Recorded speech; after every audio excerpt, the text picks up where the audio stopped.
Hello, I'm Kads, and welcome to today's video. So we've come to the very end of the Noldua Fragment Summon, and the last event to participate in is, of course, the Sweetheart's Path, i.e. the Summon Rush for this fusion. So we are at exactly 85 out of 100 fragments towards the fusion, and thus we need 15 fragments, the last 15 fragments for me, from the Sweetheart's Path. So there are 25 in total up for grabs here, but we only need to get the 15, i.e. we need 38,500 points. And as I laid out in my free-to-play review of the Sweetheart's Path, I needed to get 7,000 points up front, which we got from Dungeon Diver. So I ran some Dragon, as well as some of the event dungeon over the past 3 days or so.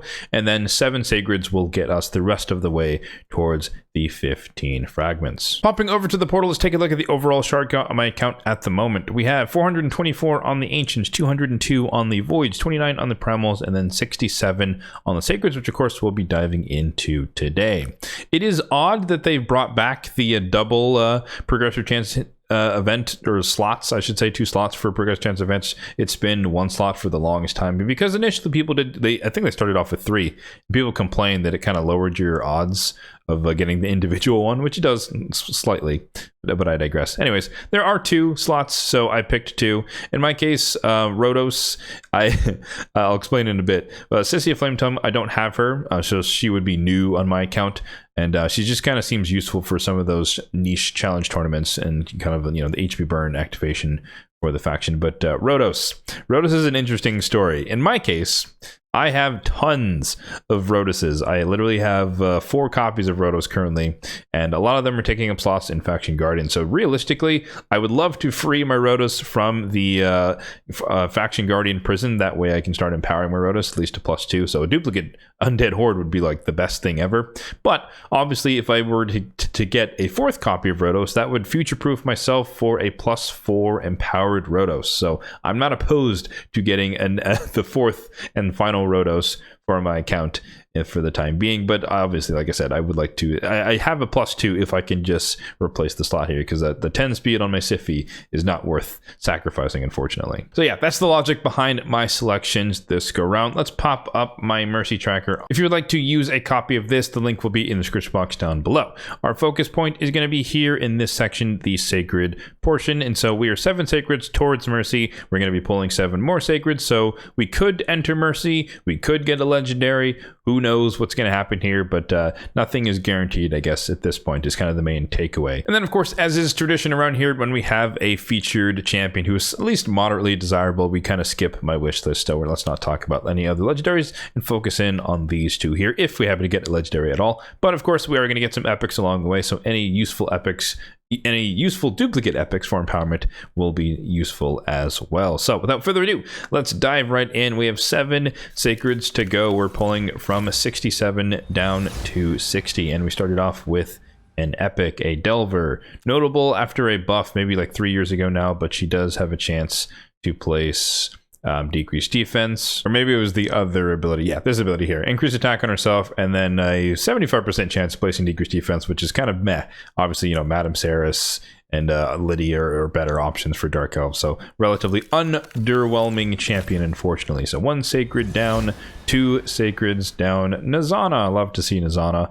I always like to shout her out. She is, if you pull her in an early game, she's a really solid champion, ally protection champion for getting your initial Demon Lord Clan Boss teams going. So the nested ally protection means you just run 2 3-turn cooldown ally protection champions, of which she is 1 here, 3-turn cooldown with the shield, which is kind of a bonus. But she also adds in AoE decreased attack, 75% chance, granted, but still there's a chance that she can place decreased attack as well. So good starter champion alongside like a Taragi or a rearguard sergeant to get you going.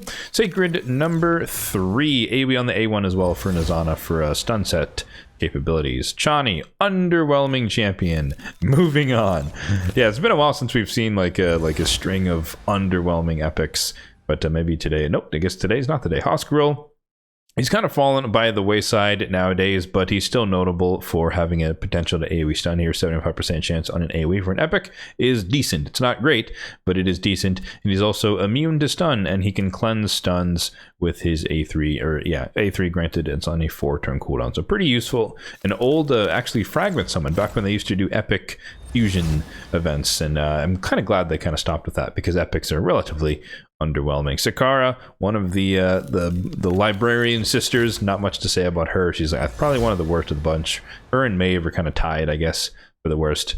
Delaja, interesting champion, kind of more like Faction Wars-esque, but AoE decrease attack here, and then a shield and some healing here, kind of, and then counterattacking, you know, when someone attacks a lizard. So like kind of a Faction Wars-focused Centranos type champion, but kind of meh overall. And this is this the last Sacred? It was, I kind of lost count there. Yeah, we're down to 60. Broodlord, love myself some Broodlord.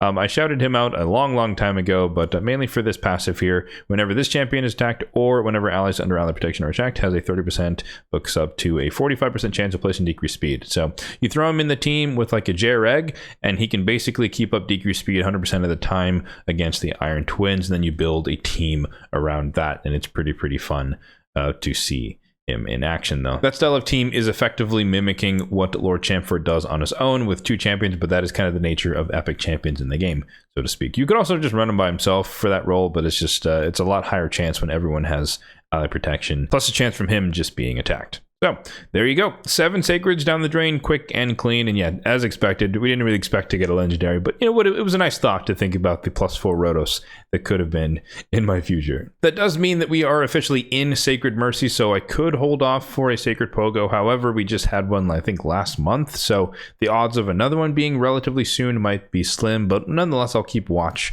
on my Sacred stack and see about saving it if it makes sense to do so. So we should just have perfectly enough 38,558. So barely overshot here.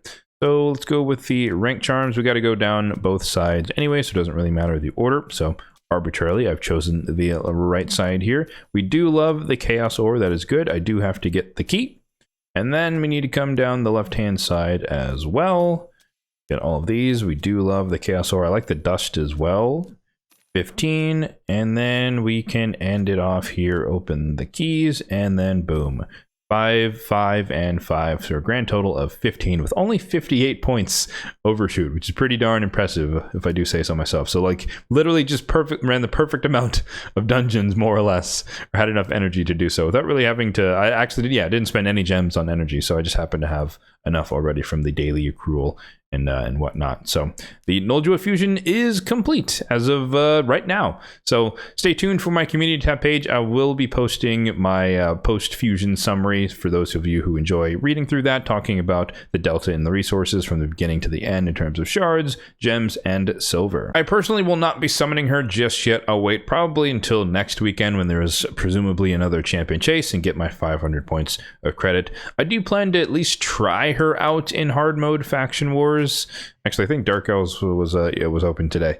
But yeah, I'll try her out. I'm pretty close to the end, and I know I'm just getting kind of beaten by the quality of the waves as I go further and further. But potentially having her alongside my Blind Seer could be really a strong combination of healing, buff stripping, reviving, protecting, shields, and all that stuff. So it could be an interesting combination to run them together, throw a couple of DPS and some CC alongside of that, and maybe I can actually push to get to try my luck with stage 21. So I think she might be useful, but primarily in my case for PvE content. Don't really plan to use her in a PvP. So yeah, that is going to do it for the shard pulling session. I'll just mention here at the end that I personally am not, or did not plan to go for either of the souls. I don't, even though the 5-star soul would be useful for keeping her alive in hard mode Faction Wars, I got lucky enough to get, I think, a 5-star soul or 4-star on my Blind Seer. So, and she's going to be the primary healer for the squad, so I don't really think I need both of them to survive necessarily.